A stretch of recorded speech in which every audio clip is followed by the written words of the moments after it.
The trembling started in Margaret Klein's fingertips and spread up through her wrists, into her forearms, until she had to press both palms flat against the polished wood of Captain Morrison's desk, just to keep her hands from shaking visibly. The afternoon sun was pouring through the window of the administrative building at Camp Florence, creating a rectangle of warmth on the floor that seemed to mock the coldness spreading through her chest. She had rehearsed this moment in her head for 3 days, practiced the English words until they felt smooth in her mouth, but now that she was actually standing here with 17 other women waiting outside in the Arizona heat, the words felt jagged and wrong. Behind that desk sat Captain Ruth Morrison, a woman Margaret had come to respect over the past 18 months in ways that confused and complicated everything she thought she understood about enemies and allies. Morrison was holding a single sheet of paper, and even from where Margaret stood, she could see the official seal at the top, could read the words that would tear apart the fragile world they had built in this unlikely place. The captain's face was carefully composed, the kind of neutral expression people wear when they're about to deliver news that will hurt and there's no way to soften the blow. Margaret took a breath that felt like swallowing glass and spoke the sentence she had never imagined saying. "We don't want to leave." The words hung in the air between them, impossible and true. In all her months processing German prisoners through this facility, Morrison had never heard anyone say such a thing. Every soldier, every officer, every captured enemy combatant had wanted one thing above all else, to go home. They counted days like prisoners everywhere count days, marking time until freedom, until the return to whatever remained of their former lives. But these women standing before her now were begging for the opposite. They were begging to stay imprisoned. The story of how they had arrived at this moment began more than a year earlier, in the chaos of a war that was grinding toward its inevitable conclusion. Margaret had been stationed on the Eastern Front, operating signals equipment in concrete bunkers that shook every time artillery fire got too close. She had been 19 years old when she enlisted, full of propaganda about duty and the fatherland, and the great cause they were all supposedly fighting for. By the time she was 22, she had stopped believing in causes and started believing only in survival. The bunker where she worked smelled like fear and unwashed bodies and the peculiar metallic scent that comes from too many people living underground for too long. They ate food that wasn't really food, slept when they could, and tried not to think about what was happening in the war above their heads. When the Americans finally captured her unit in the autumn of 1944, Margaret had expected the worst. The propaganda had been very clear about what happened to German soldiers in American hands. Torture, they said, starvation, brutal revenge dressed up in the language of justice. She had been loaded onto a transport ship with hundreds of other prisoners, packed so tightly in the hold that standing was easier than trying to sit down. The crossing had taken 2 weeks, and every day she had wondered if this would be the day the ship went down, if she would drown in the Atlantic without ever seeing land again. But the ship hadn't sunk, and when they finally arrived at an East Coast processing centre, the first shock had come in the form of food. Real food. Not punishment rations or starvation portions designed to break their spirits, but actual meals served on actual plates. Margaret had eaten her first American breakfast with her hands shaking, waiting for someone to snatch it away, waiting for the cruelty she had been promised. It never came. They gave her clean clothes, a medical examination, processed her paperwork with bureaucratic efficiency that felt surreal after years of military chaos. Then they put her on a train heading west, and she had watched America scroll past the windows for 3 days, this vast country that seemed too big to comprehend, too prosperous to be real. Camp Florence sat in the Arizona desert like a collection of temporary buildings that had somehow become permanent through the simple fact of the war dragging on longer than anyone expected. When Margaret arrived in late 1944, the heat had been unbearable, nothing like the cold Eastern European winters she was used to. The sun beat down on the compound with relentless intensity, turning the dirt between barracks into fine dust that got into everything, hair and clothes and lungs. She had been assigned to a barracks with 15 other women, a mix of nurses and communications operators and one meteorologist who could read entire weather systems in the shape of clouds. That first morning, a guard had brought breakfast to the barracks, and Margaret had stared at the tray like it might be a hallucination. Oatmeal that was actually thick and creamy, not the watery gruel they had choked down on the front. Coffee that smelled like real coffee, with sugar in a little paper packet that seemed impossibly luxurious. Bread that was just bread, without sawdust or filler mixed in to stretch supplies. She had eaten slowly, mechanically, still waiting for the punishment to arrive. Still waiting for someone to explain that this was all a mistake, that enemy soldiers didn't get fed like human beings. The punishment never came. Instead, 3 days after her arrival, Captain Morrison had called her into the administrative office and handed her an envelope. Inside was a paycheck made out in her name.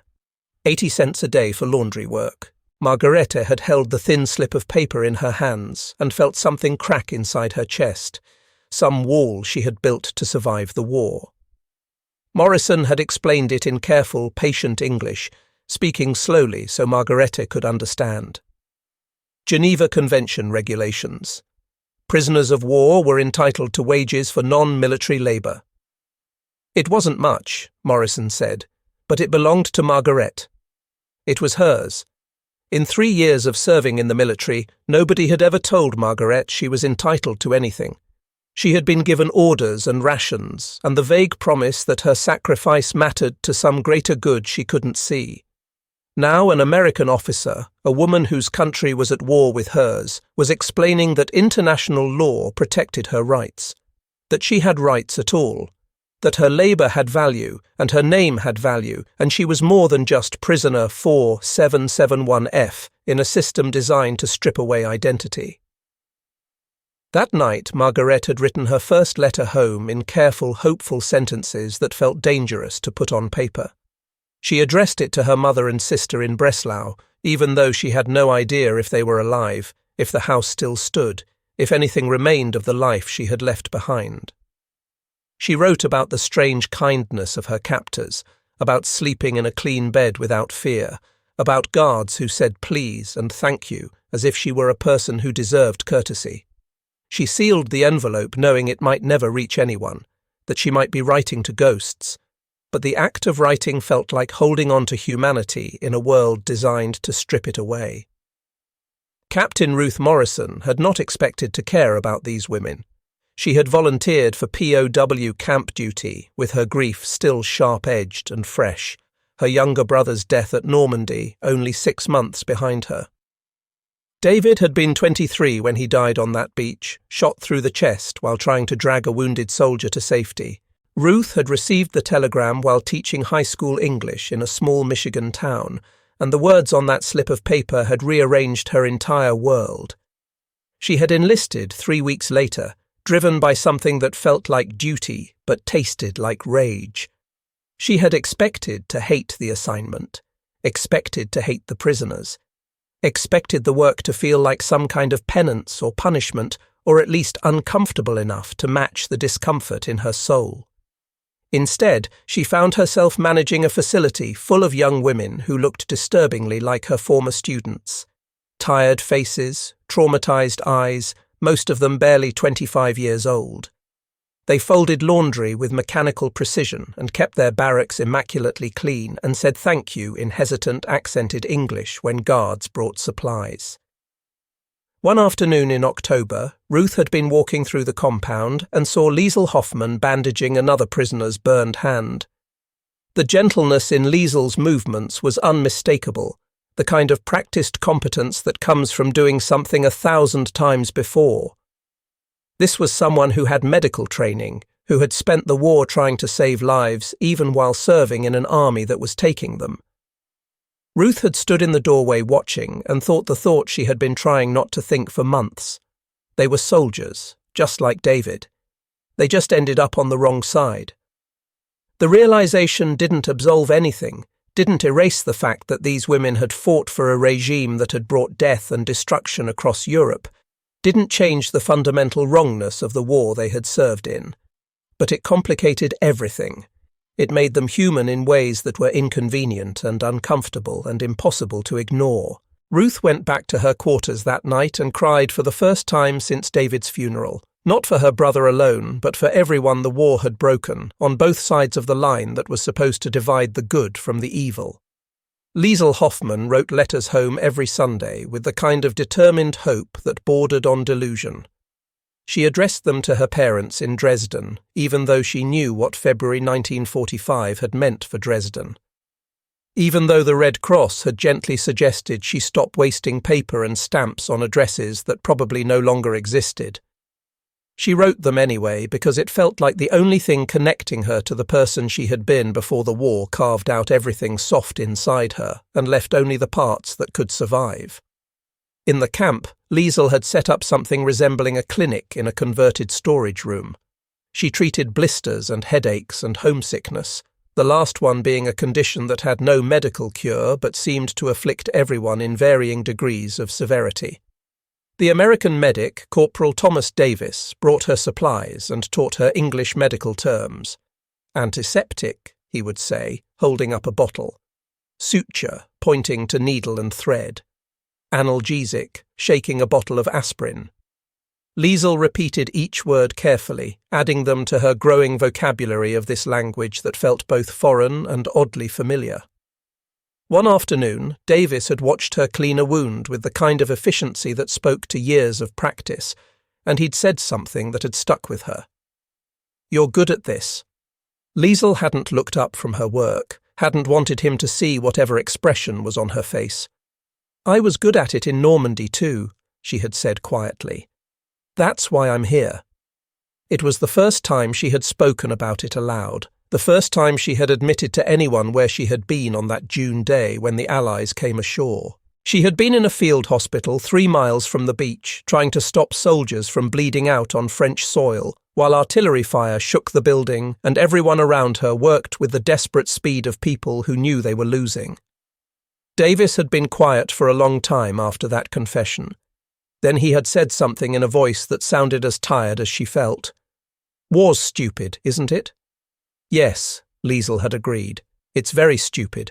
They had worked together in silence after that, American and German, 2 people who might have been trying to kill each other a year ago, now collaborating to heal paper cuts and sprained ankles in a prison camp in the middle of the Arizona desert.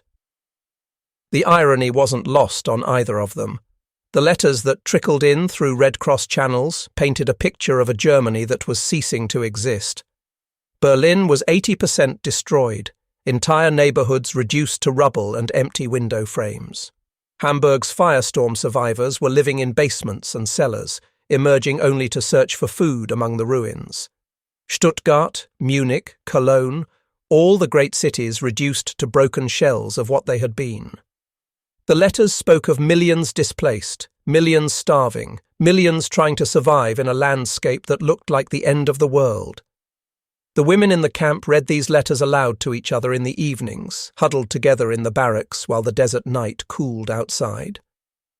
Margaret translated American newspapers into German, her English improving with each attempt. They learned about the Nuremberg trials, about generals and officials being held accountable for the things done in Germany's name. They learned about the camps, not POW camps like the one they were living in, but the other camps. The ones with chimneys that had burned day and night. The ones that had industrialized death on a scale that seemed impossible to comprehend. Some women refused to believe it. Propaganda, they whispered among themselves. American lies designed to make us hate ourselves. But Margaret read the numbers in those newspapers, saw the photographs that American journalists had taken when they liberated the camps. Grainy black and white images of human beings reduced to walking skeletons, of mass graves and gas chambers and crematory ovens. She realized with a sickening certainty what she had been part of, even unknowingly, what she had served, what she had fought to protect.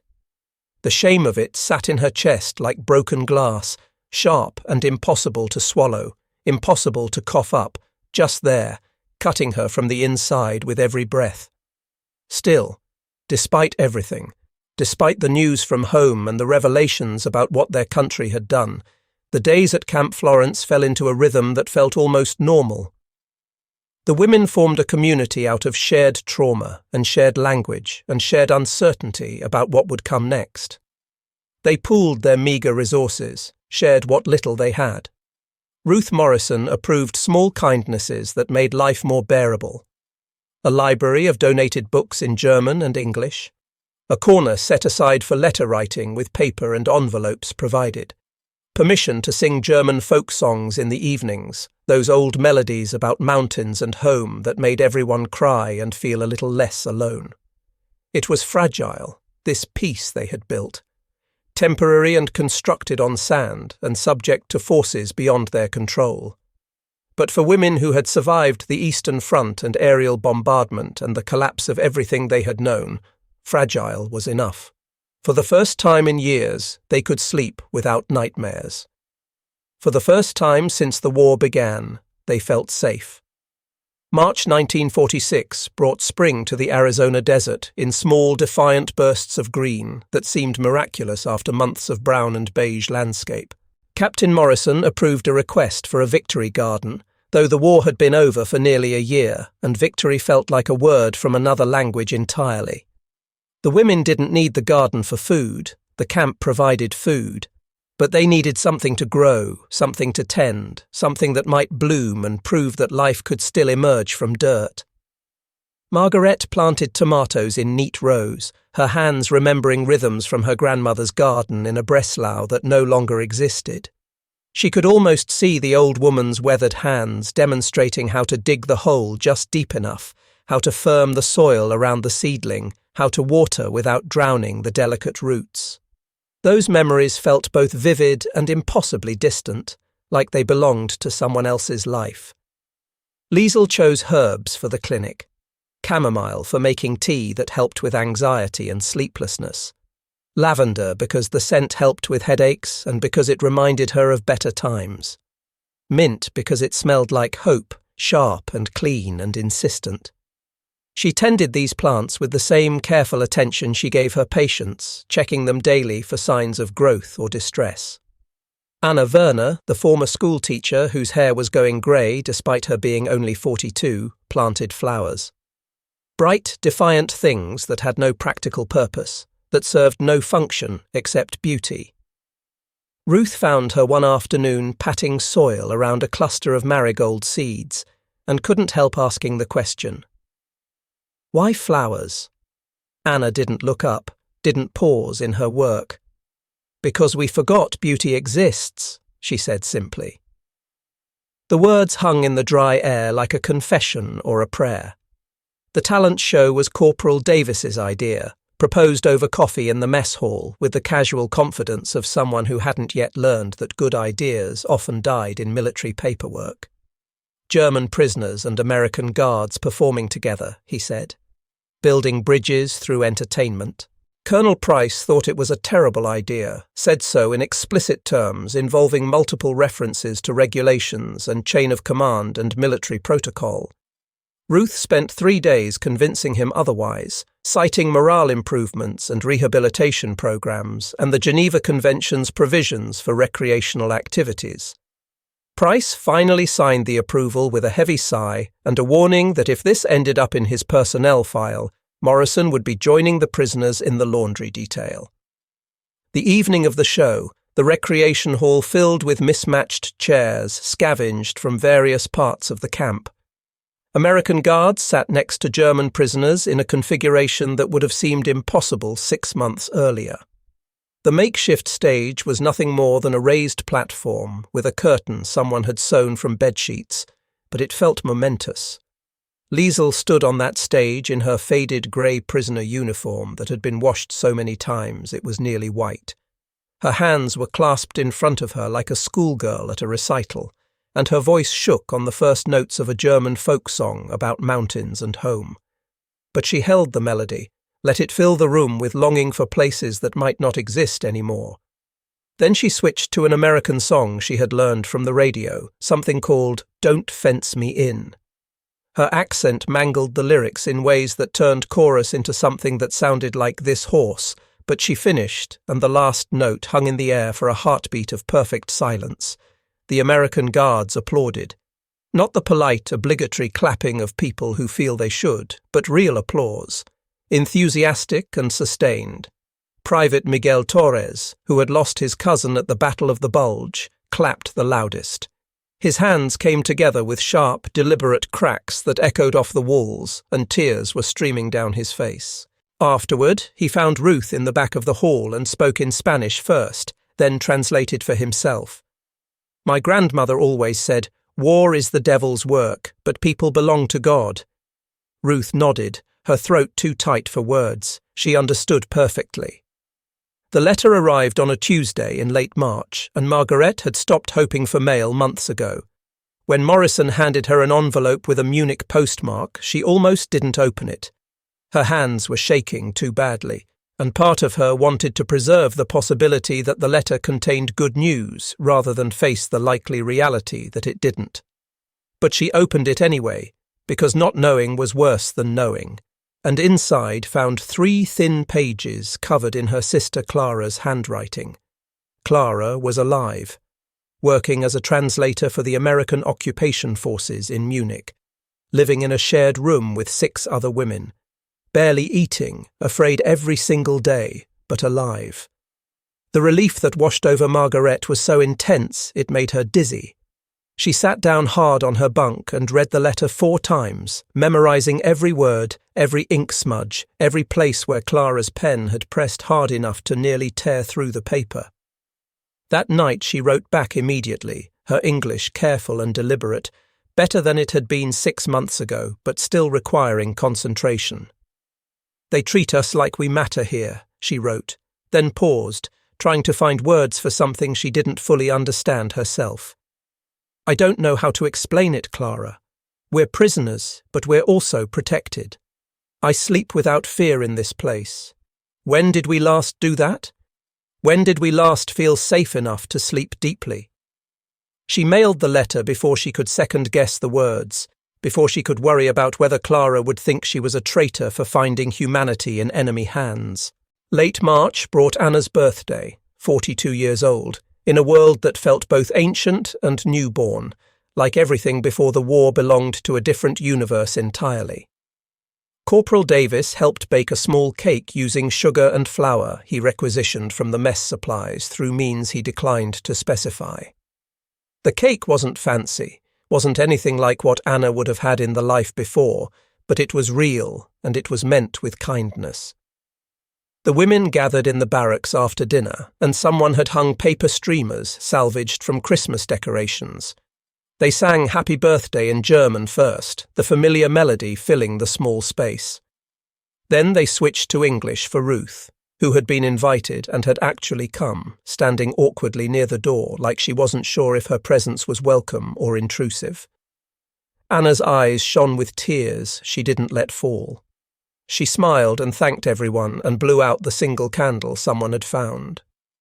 Ruth watched them laugh together, watched Margaret smile, really smile, not the careful half-expression she usually wore, but something genuine and unguarded. She thought about her brother David and what he had died for on that beach in Normandy. She thought about whether he would understand what she was doing here, whether he would approve of the mercy she was trying to practice. She thought these were good people who believed bad things, and they're trying to learn better. For one perfect moment, everything felt possible, like the war had really ended, like wounds could heal instead of just scar over, like mercy wasn't weakness but the hardest kind of strength. The cake was dry because wartime rations didn't make for ideal baking, and the singing was off-key because they were tired women in a desert prison, but it tasted like joy. Fragile, unexpected, luminous joy. None of them knew it was the last time they would all be together like this, that the letters from Washington were already typed, already signed, already in transit across the country, carrying orders that would tear apart everything they had built. That happiness, like spring in the Arizona desert, blooms fast and dies faster. The telegram arrived on April 2nd at 0800 hours. Colonel Price called Ruth into his office with his face carefully neutral in the way that meant bad news was coming, and he didn't want to deliver it but had no choice. "Repatriation orders," he said, sliding the paper across his desk. "All German prisoners of war, male and female, to be returned to Germany by May 15th. No exceptions, no appeals, no delays. Washington was closing the camps. The war was over. Time to send everyone home." "They don't have homes to go to," Ruth said. Her voice came out flat, emotionless, because if she let any feeling into it, she would start shouting or crying or both. Price set down the telegram and looked at her with tired eyes. "Not our problem, Captain." He didn't sound convinced. He sounded like a man repeating orders he didn't believe in, because that's what soldiers do. Ruth delayed telling them for 3 days. She told herself she was waiting for clarification, for amended orders, for some bureaucratic miracle that would make the impossible bearable. Really, she was just scared. She knew what this news would do to them, knew how it would shatter the fragile peace they had built. On the 4th day, she gathered the women in the common room because she couldn't put it off any longer.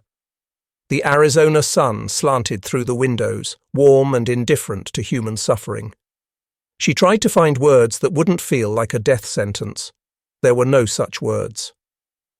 "The War Department has issued final repatriation orders," she said, her voice steady only because she had practiced this speech a dozen times in her office mirror.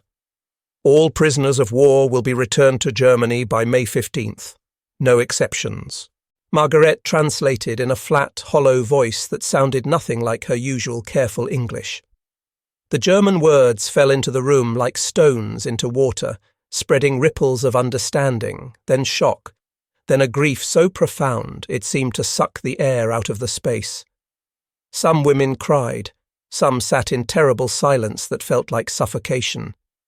Anna Werner, who had planted bright flowers in defiant rows, just nodded slowly like she had always known it would end this way, like hope had always been borrowed time and the loan had come due. "When do we leave?" Liesl asked, her voice barely a whisper. 3 weeks, Ruth said, and the sound that rose from the assembled women wasn't quite a scream. It was something worse, something that came from deeper down, from the place where hope dies quietly without dignity. The garden died. Nobody had the heart to water it anymore. The tomatoes Margaret had planted with such careful optimism shriveled on the vine, their green promise turning brown and withered. The herbs Liesl had tended went dry and brittle, crumbling at the touch. Only Anna's flowers held on, stubbornly blooming in the relentless heat, too dumb or too brave to know they had been abandoned, that nobody was coming to admire their defiant beauty. Liesl stopped going to the clinic. Corporal Davis found her sitting on her bunk one afternoon, staring at nothing, her hands folded in her lap. "You've got patients waiting," he said gently. "What's the point?" Her voice was hollow, scraped out. "In 3 weeks I'll be setting bones in a country where nobody has food enough to heal them anyway." Davis didn't have an answer for that because there wasn't one. He sat with her in silence for a while, then left her to her grief. Margaret spent hours writing letters to aid organizations, Red Cross offices, church groups, anyone who might help, anyone who might have answers or solutions, or at least sympathy. Her English was getting better with desperation, improving rapidly when the alternative was going back to a nightmare. Every response was the same polite bureaucratic brush-off. "We're processing thousands of cases," they wrote. "We'll do what we can. Translation, you're on your own. You're one problem among millions, and we can't save everyone, so we won't save anyone." Ruth made phone calls. She wrote to her congressman. She filed appeals with the War Department using every regulation and loophole she could find. She called in favours from every officer she had ever served with, pulled strings she didn't know she still had. Every door closed. Every appeal was denied with the same impersonal efficiency. The machinery of military bureaucracy ground forward, indifferent and inexorable as a glacier, crushing individual lives beneath regulations that made sense on paper and no sense at all in reality. Colonel Price found her in her office past midnight, surrounded by rejected paperwork and cold coffee. "You're too attached, Captain," he said quietly. "Not unkindly. They're prisoners of war. This was always going to be temporary." "They're people," Ruth snapped, her voice cracking. "And we're sending them back to hell." "We're sending them back to Germany," Price corrected, his voice patient like he was explaining something simple to a child. "It's their country." "It's not a country anymore," Ruth said. "It's a graveyard. We're sending them to die slowly in the ruins of what they used to have." Price left without another word. The paperwork sat on her desk like an accusation. 1 week before repatriation, Margaret received another letter from Clara. Her hands shook as she tore open the envelope, and what she found inside made her stomach drop. "Don't come to Munich," Clara had written in sentences that jerked across the page like someone writing in a moving vehicle or with hands that couldn't stay steady. "Go anywhere else, anywhere at all. The city is dying and everyone is dying, and I don't know how much longer I can keep doing this." The letter ended mid-sentence, just stopped like Clara had run out of strength or hope or ink or all three at once, like finishing the thought required more energy than she possessed. Margaret sat on her bunk holding the paper, and something inside her shattered. Not loudly, not dramatically, but quietly, the way glass breaks under water, muffled and complete. She found Ruth in the administration building after hours, alone in her office with the overhead light casting shadows that made her look as exhausted as Margaret felt. "Please," Margaret said. Her voice was steady, even though her hands weren't, even though her whole world wasn't. "We don't want to leave."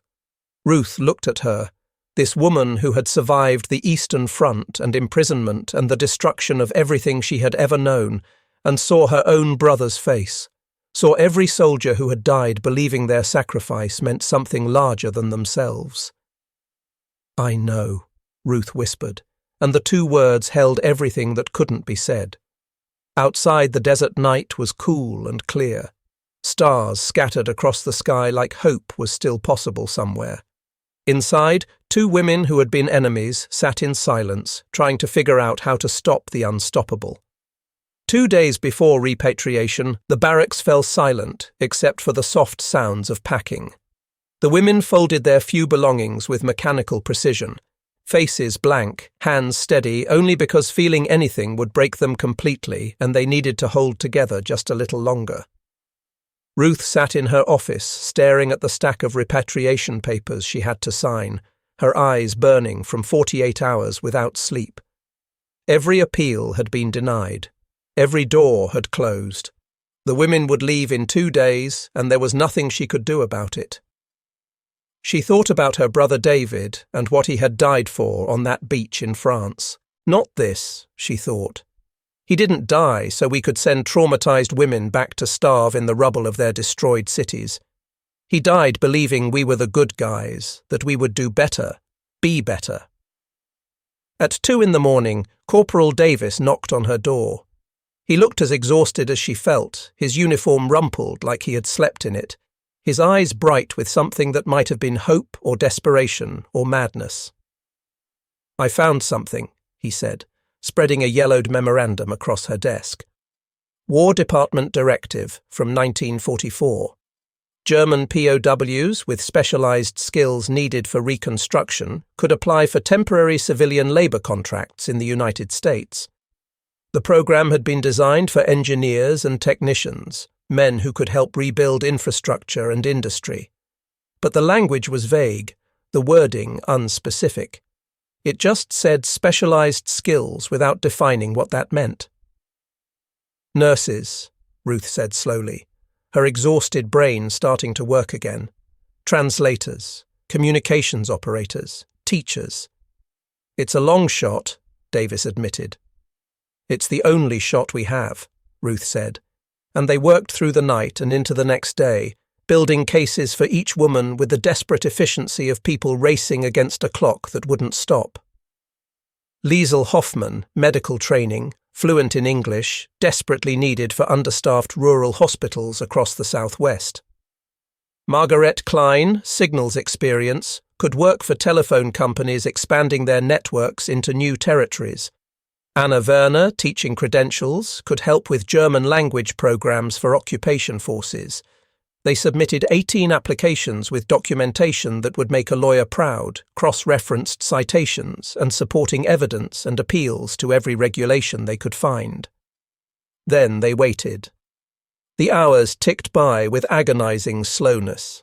Ruth sent telegram after telegram to Washington, called every contact she had, begged and pleaded and argued with bureaucrats who didn't care about individual cases when they were processing thousands of repatriation orders.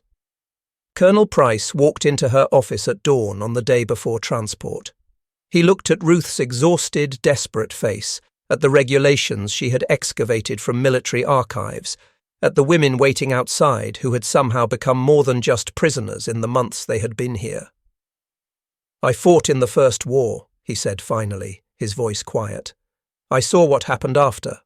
The hunger, the chaos, the resentment that grew into all of this." He gestured vaguely at everything the war had been, the vast machinery of death and destruction they had all been part of. "Maybe we can do better this time," he said. "Maybe we can choose mercy instead of just justice." He signed the papers. He made phone calls. He pulled strings he didn't know he still had, called in favors from officers who owed him things he had never bothered to collect on. 8 hours before the transport was scheduled to leave, Ruth gathered the women one last time. Her hands shook as she read the names from the approved list. She had only gotten approvals for 11 of them, not all 18. Every name she called felt like a gift. Every name she couldn't call felt like a failure she would carry for the rest of her life. Margaret Klein, approved for sponsored labor contract with Arizona Telephone Company. Margaret's knees buckled when she heard her name.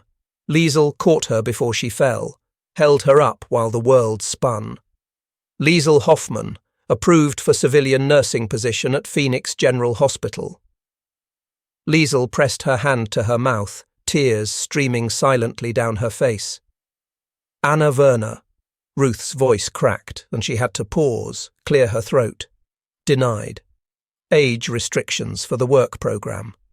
The silence that followed was devastating. Anna stood slowly, drawing herself up with dignity that came from accepting the unacceptable. "If you don't go," she said, her voice steady, "then all of us suffer for nothing. If you go, at least some of us survive. And maybe," her voice finally broke on the word, "maybe you can help the others later, when you're citizens, when you have power, when you have voices that people will listen to." Margaret held Anna's hands like she could anchor her to American soil through will alone. "I'll write every week," she promised. "I'll send money. I'll find a way to bring you back." "I know you will," Anna said, and she was smiling, even though tears were running down her face. "You're the most stubborn woman I've ever met. If anyone can find a way, it's you." They laughed through tears, held each other like sisters who knew this might be the last time, who were trying to memorize the feel of each other's arms. Dawn came too fast, the way it always does when you're dreading it. 7 women boarded the transport truck that would take them back to a Germany that had ceased to exist as anything but ruins and trauma. Anna was among them, sitting straight-backed and dignified, even though her hands were trembling. Ruth gave each of the departing women money from her own savings, addresses of aid organizations, letters of reference stating they had been model prisoners who deserved dignity and kindness from whatever authorities they encountered. "You're good people," Ruth told Anna through the truck window. "So are you," Anna replied. "That's the thing they never tell you about war," she said. "The enemy is usually just people who ended up on the wrong side of a line someone else drew." The truck pulled away, trailing dust. Ruth watched until she couldn't see it anymore, until the desert swallowed it whole. She stood there in the early morning sun, feeling like she had failed, even though she had saved 11 women from returning to starvation and chaos. 11 saved and 7 lost felt like a terrible equation with no good answer. 1 month later, Margaret stood in front of a telephone switchboard in Phoenix, connecting calls with practiced efficiency. Her supervisor, Mrs. Patterson, watched approvingly, nodding at the speed and accuracy of Margaret's work. "You've done this before," she observed.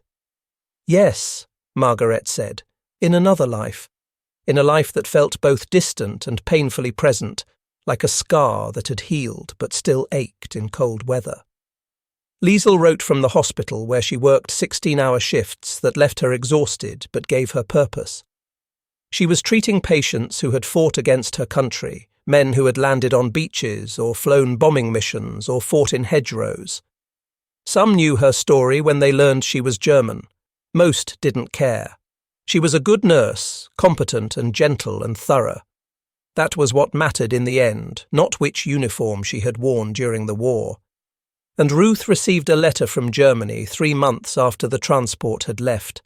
From Anna, 3 pages of cramped handwriting that Ruth read with tears streaming down her face. Anna was in Stuttgart, teaching English to refugee children in a building that was half destroyed but still standing. She was alive. She was helping. She had found purpose in the ruins. "You gave us a chance when the world said we deserved none," Anna wrote. "You showed us that mercy was possible even after everything that happened, even after all the terrible things our country did. I'm trying to do the same thing now, trying to show these children that the world can still be kind, that humanity survives even in the worst places. Thank you for reminding me of that. Thank you for seeing us as people when you could have just seen us as enemies." Ruth folded the letter carefully and put it in a drawer with all the other letters she had received from the women who had stayed and the women who had left. 11 women building new lives in America, learning a new language, navigating a new culture, carrying their trauma quietly because they had no choice. 7 women trying to survive in the wreckage of what used to be home, teaching and nursing and translating, finding ways to help in a landscape of desperation. The war had ended in May 1945 with signatures and surrenders, but this was the real ending. Not the dramatic kind with flags and proclamations, but the quiet kind that happens in letters and telephone exchanges and hospital shifts. The kind that happens when people who were enemies choose to see each other's humanity, when mercy becomes more important than justice, when someone in power decides that regulations can be interpreted with compassion instead of cruelty. Margaret became a citizen 5 years later. She brought her sister Clara to America and helped her find work. She never forgot Anna Werner or the other women who had been sent back, never stopped writing letters or sending money or working to help where she could. Liesl married Corporal Davis in a small ceremony that made both their families uncomfortable for different reasons, but they didn't care. They had learned in that prison camp that the lines people draw between us and them are arbitrary and meaningless, that what matters is how you treat people when you have power over them. Ruth stayed in touch with all of them, attended Liesl's wedding, helped Margaret study for her citizenship exam, wrote recommendations for jobs and housing applications. She kept Anna's letters in that drawer for the rest of her life, a reminder that you can't save everyone, but you can try, and trying matters even when it's not enough. The garden at Camp Florence was ploughed under when the facility closed in 1947. All those plants they had tended with such hope returned to desert dirt.